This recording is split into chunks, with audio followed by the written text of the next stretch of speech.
Selamat pagi, saudaraku yang dikasihi dan juga diberkati oleh Tuhan Yesus. Lihatlah semua kebaikan Tuhan yang setiap hari, setiap saat, yang Tuhan sudah nyatakan atas kita. Jangan lalai untuk bersyukur kepadanya. Saudara, kalau kita mengalami sakit, badan kita sakit, entah sakit apa saja, yang ringan atau yang berat sekalipun, maka biasanya kita ingin segera sembuh. Tentu saja saudara, siapa yang ingin sakit?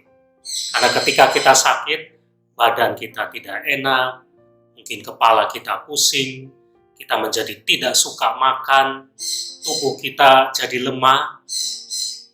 Kalau tidak diobati, maka kita bisa meninggal.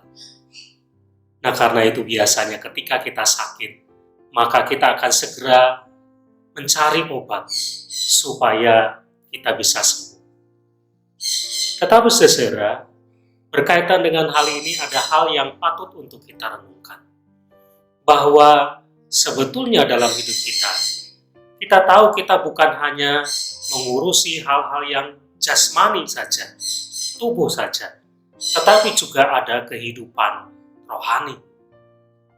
Ingat saudara, kehidupan rohani kita juga bisa sakit, yaitu ketika hubungan kita jauh dari Tuhan, ketika kita tidak mau beribadah, ketika kita tidak mau melayani Dia, ketika kita menjadi orang-orang yang hidup di dalam dosa, yang tidak taat kepada Tuhan.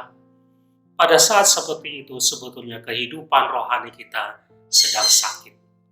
Pertanyaannya adalah, kalau tubuh kita sakit, kita segera mencari obatnya. Bagaimana dengan rohani kita kalau sakit? Apakah kita juga mau segera untuk mengobatinya?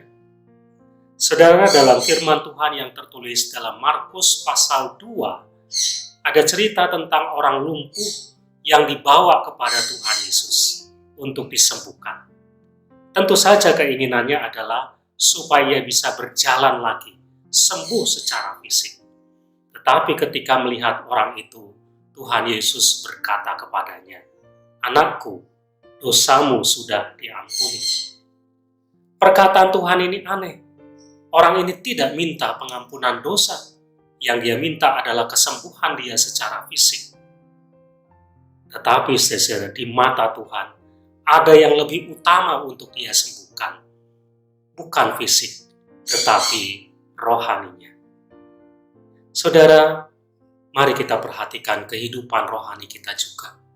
Apakah kehidupan rohani kita sedang sakit? Kalau iya, segera diobati, segera disembuhkan. Jangan sampai sakit rohani itu akan membawa kebinasaan bagi kita. Obati dengan segera. Jalin relasi dengan Tuhan, hidup dekat dengan Tuhan, hidup benar sesuai dengan kehendak-Nya. Amin.